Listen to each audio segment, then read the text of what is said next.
hate, don't care who hate. I'm saying the wrong bars, ain't I? Hey, I just repeat myself. Ducking the self-hate, only the real can relate, man. I determine my fate. It's the Coach Uncut podcast. I'm keeping with my brother. What it do? It's your boy DJ Noah Fresh, Mr. I always got my people with me. You already know what I'm doing here. Shout out to the people, man. It's your boy Trey Pound, the moisturizer, a.k.a. the tsunami for your mommy. You know, president of Wet Lives Matter, because if it ain't wet, it don't even matter. Nova, hook your boy up with that theme music, man. Yo, come see me. It's the Coach Uncut podcast, man. Support the guys. It's a morning cup. It's your boy Corey. And I'm here to tell you, be not afraid. Be courageous. Go get it, man. We are them people.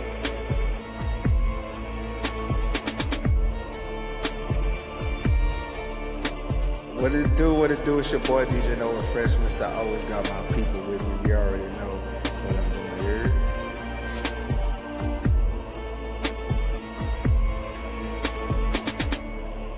Yo, it's your boy Trey Pound, the moisturizer. Y'all already know. They call me Big Ski. Larry Who. Soaking drums. Hallelujah. President of Wet Lives Matter, because if it ain't wet, it don't even matter, man. Play me my theme.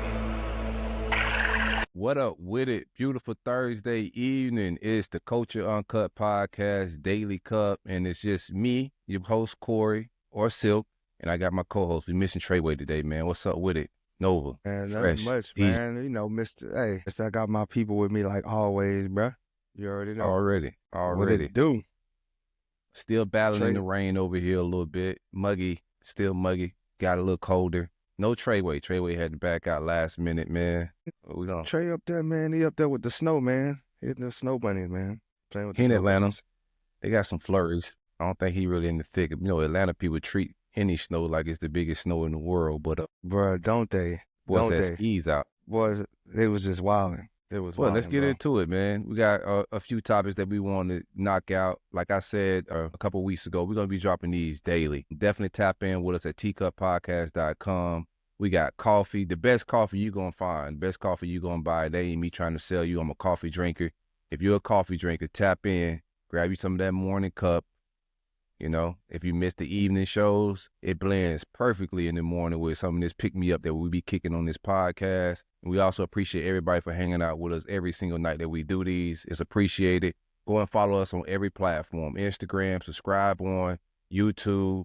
You know, follow each one of the hosts on all of these apps, support us. And we appreciate y'all for tuning in with us each and every night, man.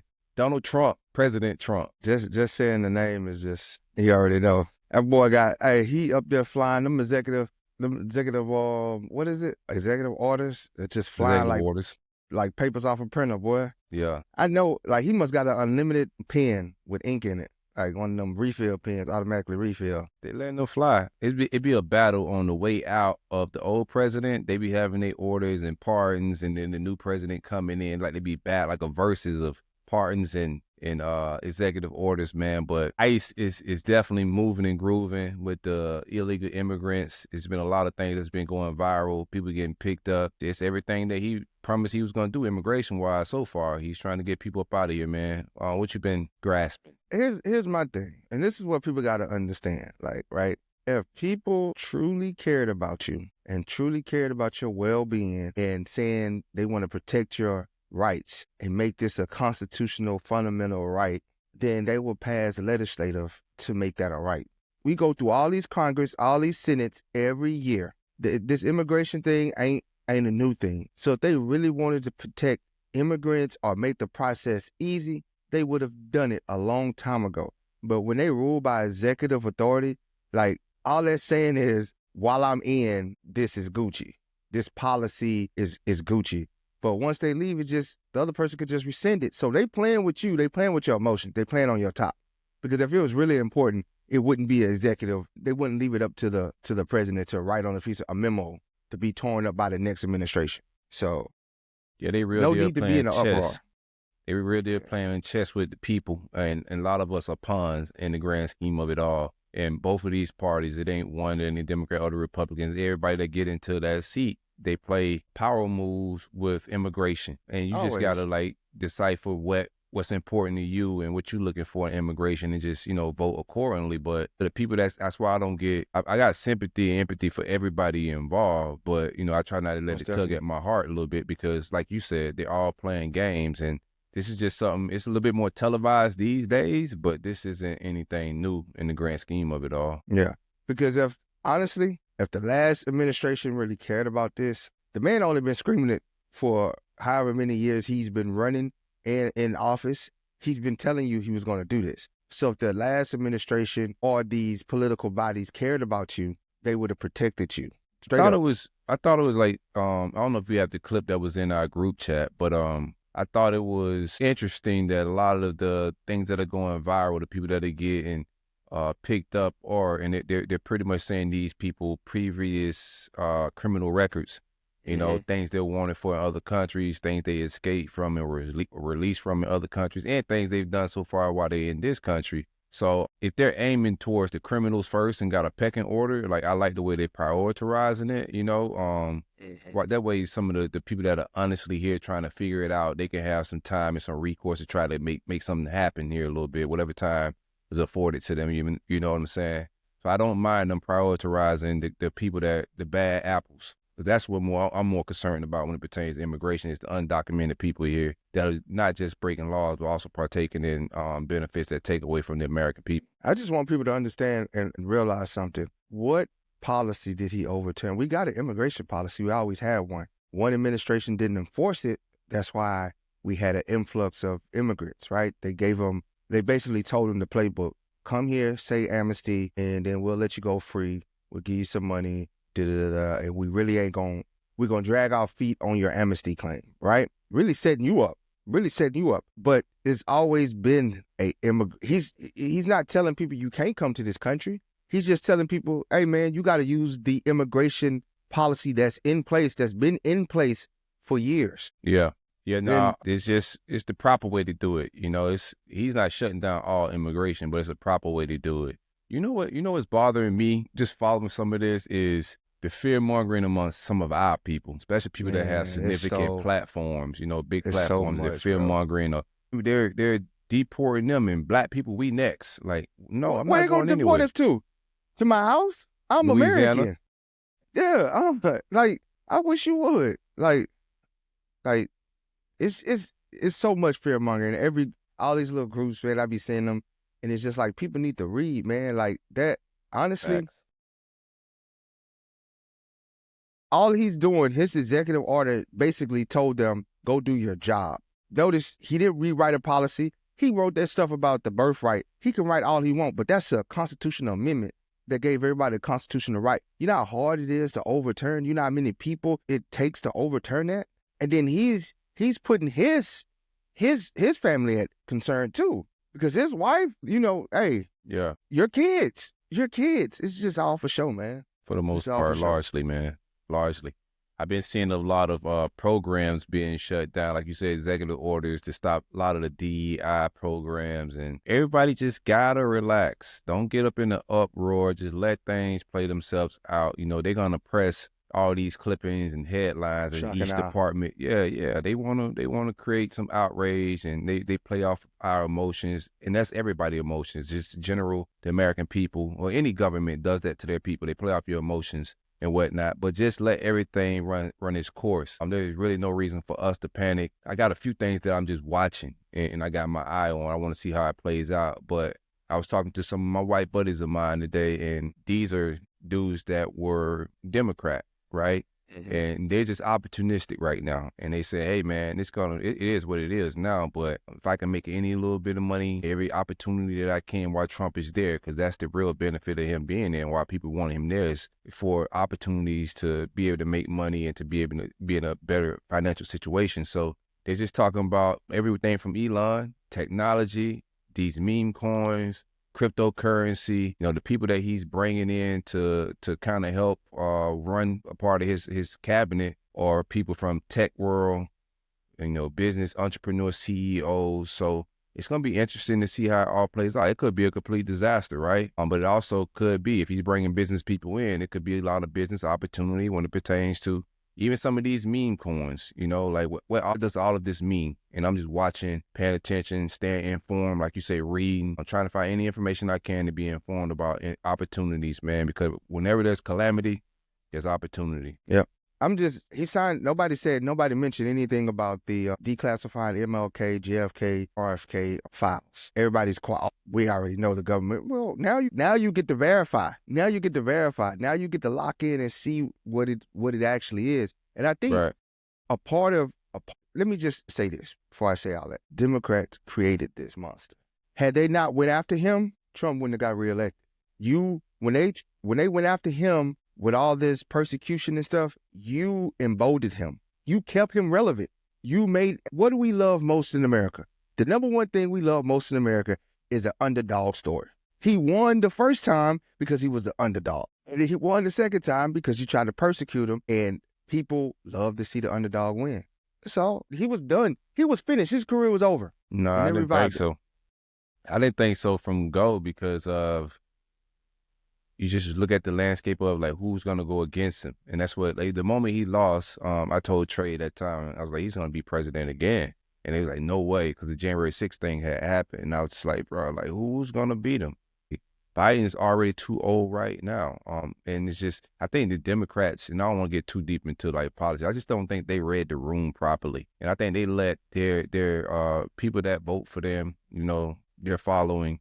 They let those people down by not preparing and having a appropriate candidate, the way they dropped Biden out of it and staged a coup damn near with Kamala being the lady that ran or whatever. I just thought they wasn't prepared, and he dropped the ball, being too focused on what he was doing instead of focusing on themselves and their own party. They was trying to demonize everything he was doing. It kind of backfired on them. But I'm interested to see how he approaches this different, you know, than the first time. The inauguration speech wasn't as gaudy. It wasn't as, you know, he wasn't talking greasy. I think he's trying to go more of a legacy move this time. I think he's going to try to move a little bit more presidential because I don't think he want to leave, you know, these next 4 years with that stench that he had last time. I think he wants his legacy to be a little bit more of a people's person. So he's just coming across, as of now, seeing him in media, he's coming across a little bit more tasteful, I would say. We'll see as things rise, because how he handled Puerto Rico, the China, the coronavirus, all of that stuff was very distasteful. And that's what rubbed a lot of people the wrong way. And people just latched on to those emotional things and didn't really latch on to a lot of policy things with him. So, I want to see how he approach everything. I'm just open-minded, man, as an American, man. Whoever gets in that seat, I just want to sit back, watch it all play out, and judge accordingly, you know. Not be angry, not be mad, not be sad, not be emotional at all about it. Just watchful and aware. One of the things I'm interested in is if they're going to get that flat tax passed. Elaborate on that. Flat tax is basically all the taxes that we pay now is gone. You only pay just the sales tax when you buy items. So you don't pay an income tax, payroll tax, anything like that. It's very beneficial to businesses. And I tell people, like, the best thing you could do is if they institute a flat tax, in order for me to get around, because I've seen some proposals as low as 17% and then some high as 23%. And I'm with it, right? Because now it's going to make you a conscious spender. Right? But things that are exempt from it are businesses. So if you're a smart person, Silk, why don't you open up a grocery store? I'm opening up a clothing store. So when you need clothes, you just tell me while I'm doing my order. I got you, Silk. I need groceries. Just tell you. You know what I'm saying? They're playing the game of life like it's chess, not just existing. You know what I'm saying? Yeah. That's why being business owners, business isn't for everybody, but it is for everybody. Some people say, oh, life is business. Like, business is for everybody. There's no such thing where I don't want to be a business owner. You may not want to open a brick and mortar, but you should conduct your life. Like, everybody should have an LLC. Absolutely everybody should have an LLC in some capacity, because it's different beneficial, even nonprofits. Like, I think every family damn near should have a nonprofit of some sort. And you can do your own digging. Go ahead, bro. If you go look at those riches, if the rich people, they don't own their stuff. Their nonprofits usually own their stuff, or their businesses own their stuff. Correct. And that's how they get around. People be like, oh, these businesses do pay taxes, right? The corporate world does pay taxes. The people that run these businesses, they do pay taxes, but they pay a lower rate because they funnel everything through the business. Right. So it's all a game that you got to be into it to know. it's a lot of money at the top, and they just hide it in a business. Apple still has trillions of dollars offshore that they won't bring back to the States because of the taxes. You just got to decide who you is on this chessboard. You could just be a pawn up front, just getting pushed around, just being a part of the game. Because you're still getting used in the game, but you're just being pushed around, no real importance. Or you could be somebody on that back row, knight, kings, castles, kings, queens, bishops. Yeah. Gotta play the game a little bit. I'm telling you, give me a flat tax, bro. You make it do what it do. Oh, yeah. Y'all get my whole check? You put me on to some of the flat tax. I wasn't aware of that, man. Yeah, that's one of the. That's when they introduced the bill. I think it was HR 1040 back in 2021, and it was like 19%, and then after 2 years it drops to 17% of elected officials. It gets rid of your income tax. You get your whole check, man. You get your whole check, and it's like living in the state of Florida. You know what I'm saying? Like, y'all don't have income tax. Right. That's a beautiful thing. That's a good, substantial amount of money that you put back in your pocket. But what it does is make the people more conscious when you go to the store now. Instead of paying 8% for some chips, you paying 23% for some chips. And now you think, do I really need those chips? Are they really worth it? Man, I don't know. Grocery store prices are already crazy. It might send people over the ledge, even though they're saving money on the back end with the taxes. But I think the average person ain't really playing chess like this, so they're not going to see it from your perspective with the, long term what it does, like business wise what it does. People just going to see higher grocery prices, and not see the bigger picture of things. On certain groceries, and then you can make the petition. Nat, what up? Then you can make the petition to the government. This is where the citizens get involved and say, hey, leave groceries out of it. Because certain states don't tax vegetables, rice, perishable items, but anything like in a bag, like soda, chips, like any junk food, they'll tax those, which they should, because discourage you from getting it. Yeah. But your necessities, your milk, your eggs, your rice, all that stuff isn't taxed. Fish, all that stuff, which I think is a benefit.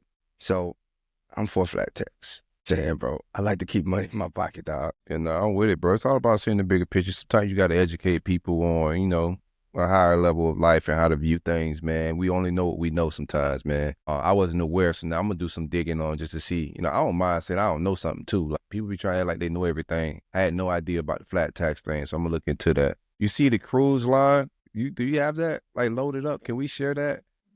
Let me see if I can find it. It's one thing to explain it, but I want the people to kind of see it, man. But a cruise line staff dressed up, Christmas costumes is what they calling it, but to the naked eye and to any eye with common sense, it looked like they were Ku Klux Klan members. I didn't see this. Hold on. Yeah, I got it. Okay. Oh, these boys. Tap in with us. We about to share some media with y'all, some content. Cruise ship, Christmas, you on a Christmas cruise, right? And you vibing. You come out on the deck. Hey, I'm getting off this ship ASAP. What they supposed to be? Upside down snow cones. Yeah, whoever did this knew what the hell they was doing, bro. Whoever did this is trolling. Housekeeping. There's no way in your right mindset that you thought that an upside down snow cone. Yeah, okay, bro. Well, why the snow cone ain't brown? Why the cone ain't brown? Hey, man, you got vanilla cones. Let me ask you something. So you on your Christmas cruise, you vibing on the deck with your family, and then they come out in these Klan outfits, man. You're in the middle of the ocean, baby.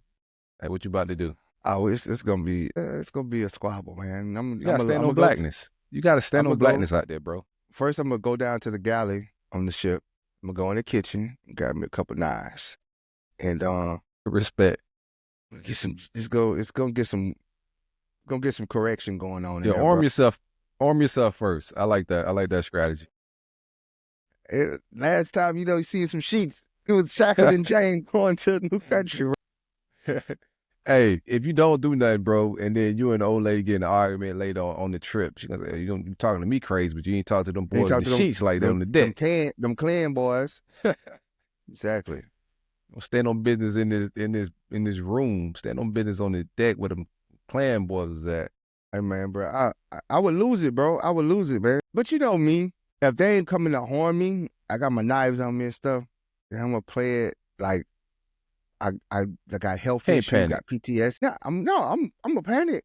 because I'm going to sue him. Yeah, I like that. Yeah, you got I'm going to sue him. I'm going to be in there like that Fred strategy. Sanford, man. I'm pass out and I'm like shaking and stuff and freaking out. Well, they're going to have to medevac me off the ship. Right. And I'm going to send that lawsuit. As soon as I get back, I'm going to call one of them lawyers on the billboard, Top Dog Law. Yeah. And take your case for free. yes, say we got one, baby. We got one. Next is gonna be my cruise ship. Did you see where Warren Sapp is suing Hillsborough County Sheriff's Department? Did you see that clip that went viral? So they falsely arrested him for obstruction of justice. A friend of his was getting a speeding ticket. They was at a gas station. If you Google it, it'll probably pop up. But a friend of his, they had a gas station like a speed track or something like that, and he's just pretty much going over rights and writing the ticket and things they just not conducting. And they kept telling him that they was going to arrest him. And he was just breaking down the law. And, he said obstruction of justice is something physical. I can talk, like freedom of speech is freedom of speech. I can speak all I want. And they end up putting him in cuffs. A couple months later, Hillsborough County Sheriff come out and said that it was an illegal arrest and detainment. So he just doubled back, spent the block, and he in them for 20 mil. As he should. I hope he get either all of it or close to it. Walk out with like 12 mil. Settle for 12. Shoot for 20, settle for 12. That's my bag, bro. Knowing the law and talking to cops greasy is my bag. That's my bag right there. I just never been fortunate. Every time I ever got arrested, they was in the right. They so thin-skinned. So many people thin-skinned in the world. They so thin-skinned. They so quick to get angry and violated about words, man. It's like, bro, words ain't never hurt you, bro. Words from a loved one is different, though. But words from random people I don't know, bro, it's just words. It'd be a power trip from them sometimes. Yeah. Depending on the cop. You meet these cops that sometimes have, like, authority issues, man. They never been big dog in real life, man. They put on that badge, and all of a sudden they big dog. They got bullied in high school. Now they could, voice their authority a little bit differently. But if somebody's breaking down the law, you'd be surprised at how many cops really don't know the law. Right, you'd be absolutely shocked. But he's breaking down the law and telling them what obstruction of justice is. He's asking for badge numbers. So if you're a cop and you out there listening, those are red flags of I may not just want to falsely arrest this person right here. And they take advantage of the average American on a regular basis. We're making a lot of these arrests, doing a lot of these searches. There's a lot of unlawful searches. That's why a lot of cases get thrown out. But yeah, just know the law, bruh. And if they down to arrest you, don't buck, don't resist, don't get beat, pepper spray. Do exactly what Warren Sapp did in that clip. Vibe out. Let them arrest you illegally, especially if somebody videoing it, and double back for that 20 mil, man. Facts, bro. Double up on it. Double up bowling on it. What up, Sheena? Checking out in the chat, bro. We're gonna get into some Nat Turner talk next month, man. Black History Month. We're gonna start breaking down, some of these gangsters of Black history, man. Not the docile Black history. We're gonna get into some gangster Black history. I know your real name ain't Nat Turner, my brother, but that's what you got on here, so I got to call you that. I respect you. I respect whatever you call yourself. What else we got on here? We got 5 minutes. We want to close it up? What we at with it? We got 5 minutes. Yeah. We got Okay. another one. Got another one? What we got in here? What we got in the chamber? What is near and dear to my heart? I just can't believe that boy about to get 20 M's. They probably gonna settle for a couple mil, a cool meal though. So TikTok, that's what I want to talk about. So TikTok, we spoke about this like a couple shows ago about them shutting down. They did shut down, bounce back, but right now you can't download from the Apple Store, right? And I've been saying how people value this. Man, I seen people crying on social media, and I get it. Like to a certain extent, some people are losing millions of dollars and hundreds of thousands of dollars if they got their platform on there and they've been monetizing through that. So some of the people that was crying, it's like losing a job, like a high-paying job. So I get it. I'm not gonna judge you, but even from just a consumer standpoint, the average user are going to crazy lengths. Because a lot of people deleted it off their phone after it was, taken down for a little bit.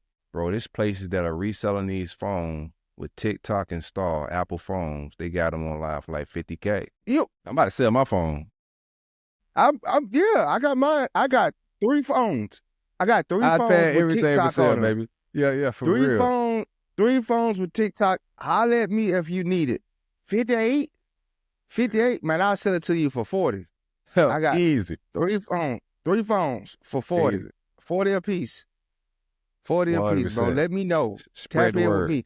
Oh, that's idiotic. It ain't even that I sell serious. every phone in my house. But my thing Kids' is, phones, everybody's phone gone. $40 grand a piece. Why'd you delete it off your phone? Like, who are you listening to? See, that's what y'all need. Y'all need to stay off these people telling y'all what to do. Who told you to delete? You always, everybody know that, well, I've been in countries where apps been blocked, right? So I know these things. Like, never delete it, bro. Never delete the app. Have the app downloaded before you go to a different country that don't have it. Because all you got to do if you want it back, if you really want it back, instead of you paying $58K, take yourself in the phone and go to like Jamaica or somewhere. A quick trip to, well, I wasn't going to say Haiti because barbecue will get you over there. Yeah, you can't just go over there vibing. Yeah, just go to Jamaica where it's allowed. They don't even have, do they have it in Canada? I don't know. Go to Canada. Don't pay $58K, but you can pay me $40 if you don't want to do none of that. Pay me $40. I got 3 phones. I'll undercut him, just DM me. Shit. You know what I'm saying? Last thing before we get out of here, man. Quick, do you think, in the grand scheme of it all, I rocks with Elon, you know, like from an That was innovative. not a salute. That was not a salute. Yeah, I ain't even talking about a salute. I don't even care about that. They gonna strike into the emotions of people. If it was a Nazi salute, it was doing exactly what he wanted to do. You know, he understands human behavior to a very high level. You know what I'm saying? But do you think it's potentially dangerous for a man that sells the military, you know, intelligence, equipment, also is a world leader in social media and just technology altogether, one of the richest men in the world, right? If not the richest man in the world. Do you think it's potentially dangerous for him to be on Trump's cabinet? Absolutely. Absolutely. If anybody's unqualified for any government position, it's him. What has he done besides Tesla and SpaceX and a businessman? And he's the biggest opponent against DEI, and he ain't qualified for any of the positions they struck him for. You don't know how government runs. This is why I want to say, go on my look. First of all, the government isn't in the business of making money. So if the government runs a program, the government budgets the money and lowers or increases taxes. That's a lot to cover that making money. Like the post office, for instance, they want to go out there and gut the post office. But what you don't understand, the post office isn't in the business of making money. It's in the business of breaking even, if necessary, from the money it made when they sell you stamps, things like that. But it's not supposed to make a profit. It's not supposed to come back to the government and say, oh, we made $7 billion in profit this year for the post office. No, because then now you lied to the taxpayers. Now you told me you need to give me back my money because you're owned by the taxpayers. So if they go in and what they want to do is they want to take the post office for themselves so they can break you. Because think about walking to UPS, walking to FedEx, walking to DHL, and walking to the post office and compare the prices for you to ship something. Guarantee the FedEx, DHL, and UPS is way higher than the post office. And they get rid of the post office, all of them going to absorb it up, add in Amazon, and they're going to just charge you more fees. They're going to raise it up. You think it gets like whatever it is to mail a stamp for one stamp now, just triple that. Because they're going to be in there to make money. Yeah, I mean, they making money. Like, I don't think there's any government program that's not running at a profit. You know, I don't think, like, post office is probably not designed to do that. But I could guarantee you they operate at a profit, you know, not larger profit as FedEx or any of the other companies. I think some of the reasons, when I heard Trump on Joe Rogan, he spoke very highly of Elon when it pertains to just technology, security, and things of that nature, you know, like military defense, even just from the Starlink thing and just, you know, how we running landlines like through America, being able to get technology and speed of technology to a certain point. I think from that standpoint, Trump is in the arms race with the rest of the world. I think he wants the United States government to be loud and far and exceedingly more advanced technology because, you know, Elon's going to space. He's doing a lot of stuff, you know, and if he's over security in America, I think you had an advantage of the rest of the world, you know, especially when you got all these World War rumors. You know, everybody's talking about World War III. Having a guy like Elon in your arsenal is just a little bit, I think, of an advantage. So I think it's a power move. And we'll see technology, currency, money-wise. I think the future of the entire world is changing. It's revolutionary times. The whole world's changing right in front of us. The way he built this cabinet is revolutionary. Like, they don't really, and revolutions don't mean that everything go positive. Like, it's just huge changes. It could go wrong, but I think it's a revolutionary move, and he's just trying to be ahead of the curve when it pertains to even the guy he freed up he pardoned the Silk Road guy, Rob. I can't pronounce his last name too clearly, but he freed up the dude that was the architect of Silk Road, and I think that as well is a power move. Yeah. And we'll see how it all plays out, though. I just want to get your thoughts on that, man. For sure. I mean, that's a good way to look at it. I'm gonna go ride down to Gulf America though. Gulf of America. What's that? Ride down there. It's a store? No, Gulf of America. They got rid of Gulf of Mexico. It's Gulf of America now. Golf. Yeah. I thought you said golf. It's same difference. Nah, bro. I thought you was going to play 18. I thought you was getting a cart and going to play 18 holes, my boy. All right, man. Pass the cup. What you got, man? What's on your mind, man? That's pretty much it. Our Pass the Cup was about the whole government entity. That was my Pass the Cup moment. That was my little rant. Yeah, mine's it's just be not afraid, man.